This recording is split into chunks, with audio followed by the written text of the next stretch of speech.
Kevin Fracking of AP. Thank you, Mr. President. Donald Trump says Hillary Clinton talks too tough about Vladimir Putin and that both of you insult the Russian leader. He also said that if elected, he might meet with the Russian leader before his inauguration. What do you think of Trump's approach to Putin, and how would it affect America's interest on the international stage? Secondly, I can still hear you. Secondly, does it distress you that folks at the FBI and State Department talked about the proper level of classification of emails that were on Secretary Clinton's server? Would you acknowledge the appearance of impropriety, and should State Department officials look into this further? And for Prime Minister Renzi, with the critical governing referendum happening soon in your country, what would passage mean for your ability to lead that country? And what would failure mean to your political future, as well as to Italy's role in the European Union? Well, I'm going to be a little more subdued in my discussions of the Republican nominee in this context than I might be on the campaign trail. But let me just speak broadly about Russia. When I came into office, Russia, under the previous administration, had invaded parts of Georgia, had created a frozen conflict there. There was a new president, and we tried to initiate a more constructive path with respect to U.S.-Russia relations. And I think we showed Russia plenty of respect, acknowledging enormous differences and different values, but also trying to find ways in which we could cooperate together. We initiated the new START treaty. We assisted Russia with respect to its ascension to the WTO. We worked on some common international challenges together. And when the previous president was replaced with Mr. Putin, I met with him, and we discussed again ways in which we could constructively work together. The challenge that we've had with Russia is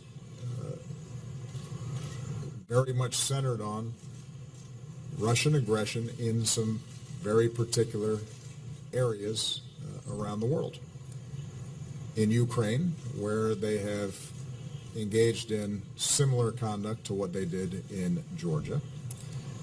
And even there, we've tried to broker and work with the Europeans to broker a Minsk agreement that would peacefully resolve those issues. In Syria, one of my earliest meetings with Putin was to suggest to him that if Assad stayed in power, given the brutality with which he had treated his own people, you would see a civil war that would not be good for the Syrians, certainly, but would not be good for the world anywhere. Rather than to work with us to try to solve the problem, he doubled down on his support for Assad, and we know the situation that exists there. So any characterization that somehow we have improperly challenged Russian aggression or have somehow tried to encroach on their legitimate interests is just wrong. And Mr. Trump's continued flattery of Mr. Putin and the degree to which he appears to model many of his policies and approaches to politics on Mr. Putin is unprecedented in American politics and is out of step with not just what Democrats think, but out of step with what up until the last few months almost every Republican thought, including some of the ones who are now endorsing Mr. Trump. So you'll have to explain to me how it is that some of the same leaders of the Republican Party who were constantly haranguing us for even talking to the Russians, and who consistently took the most hawkish approaches to Russia, including Mr. Trump's selection for vice president, now reconcile their endorsement of Mr. Trump with their previous views. The bottom line is that we think that Russia is a large, important country with a military that is second only to ours and has to be a part of the solution on the world stage rather than part of the problem. But their behavior has undermined international norms and international rules in ways that we have to call them out on.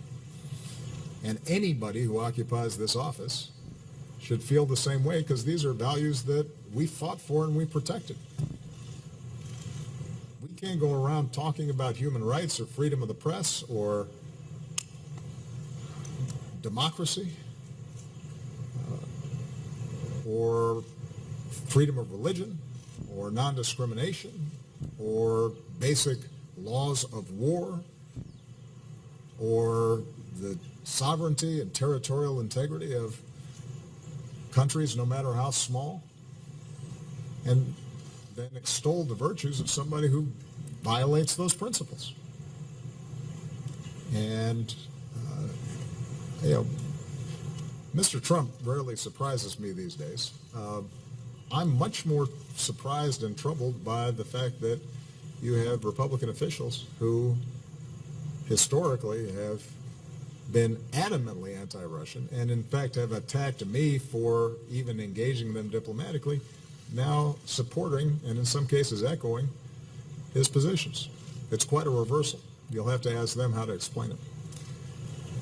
With respect to the State Department and the FBI reports, I think you've heard directly from both the FBI and the State Department that the notion or the accounts that have been put out there are just not true. You can question them again, but based on what we have seen, heard, learned, some of the more sensational implications or appearances, as you stated them, aren't based on actual events and based on what actually happened. And I think derived from sort of overly broad characterizations of interactions between the State Department and the FBI that happen a lot.